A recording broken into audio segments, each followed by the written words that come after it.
Hey everyone, Rushlock here, and for all the news, tips, and tricks for EVE Online, make sure you hit the subscribe button down below to keep up to date. A big news item today, PLEX and Omega price update for EVE Online. Let's get into it here. Respected Capsuleers, since EVE Online's original launch back in 2003, together EVE's developers and community have led the charge in evolving what sandbox MMOs can be.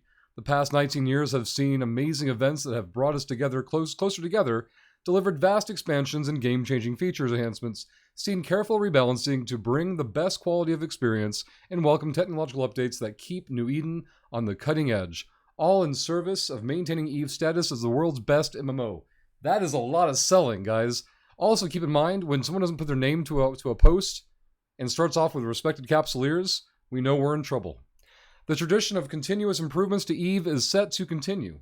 On the road to FanFest and beyond, with plans to make New Eden and its community mightier than ever as EVE moves closer to its third decade, adding even more value to your Omega subscription. To continue investing in the EVE Online's evolution and growth, and to realize our mission of EVE Forever, we are updating the price of all existing Omega and PLEX.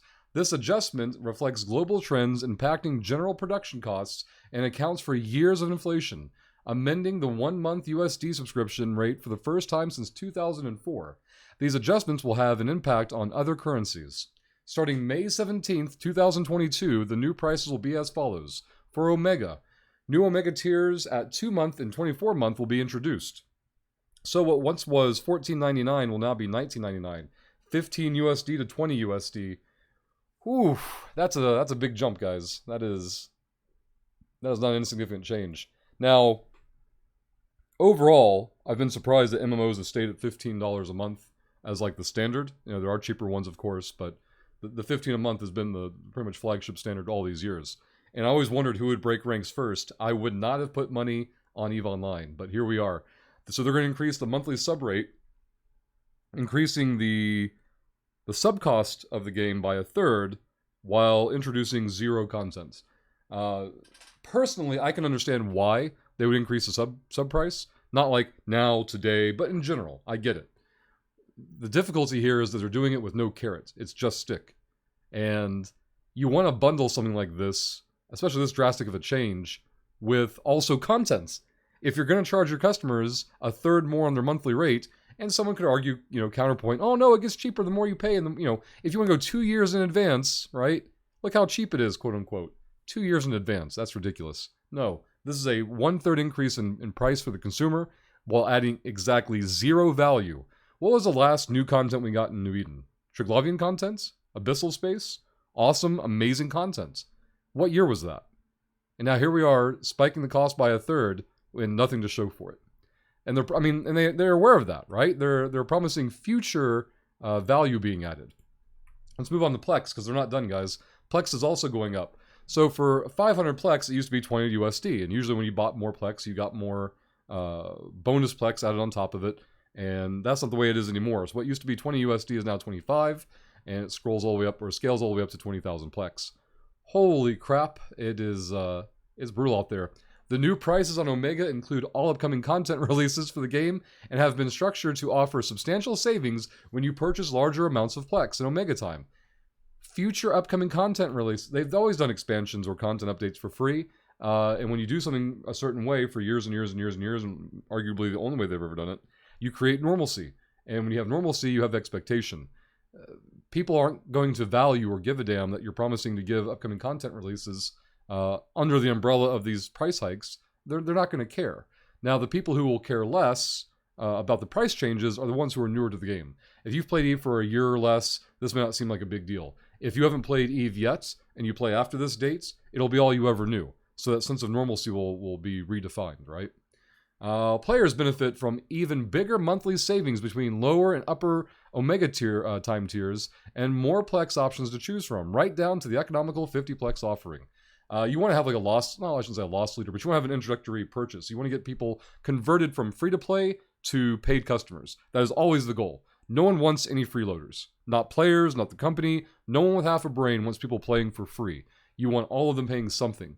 It's not going to happen, but that's what you want when you're driving a product in a business.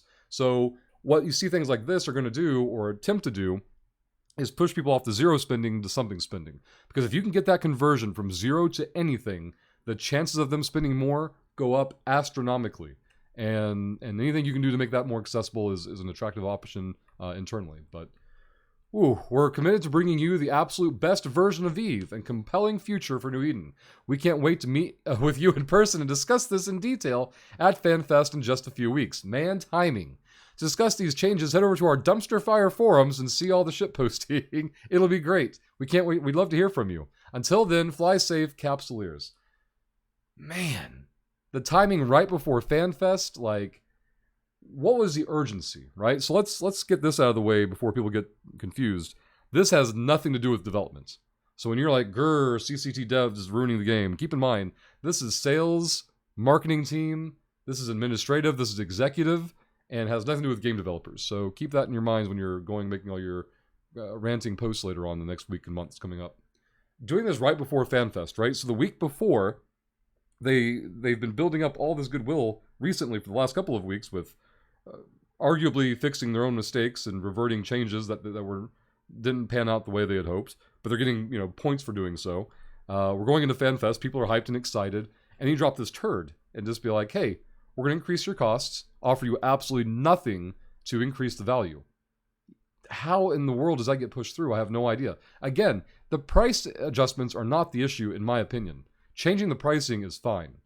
Changing the pricing and increasing it by so much and offering not just so little, but literally nothing is baffling. I have no idea what they're thinking or what they're doing.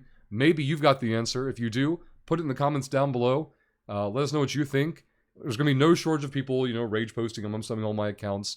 If that's as original as you can get, go for it. We don't mind. But if you actually have some thoughts and ideas and maybe some insight or even theories of how something like this gets pushed through at such a weird timing, share it with us. Maybe something at FanFest gets revealed and is this big, amazing new game mode, new content that's going to make this all make sense. But what it does is it raises expectation for FanFest. If FanFest is just a gathering and a welcome back and a meet and greet, and there's no major announcement, I don't mean small things and medium things that will add up into something. That isn't going to be enough now. Expectations for FanFest just went through the roof with this decision, and they have to deliver. And if they don't, they're going to come right... This will be the last thing that people remember pre-FanFest, and it's going to be what they come right back to.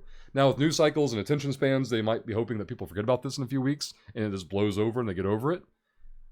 But oof, what a bit of news to go into the weekend with. Again, share your thoughts with us down below in the comments section, and stay safe out there. Those of you going to FanFest, enjoy. I'm sure there'll be some interesting conversations happening out there.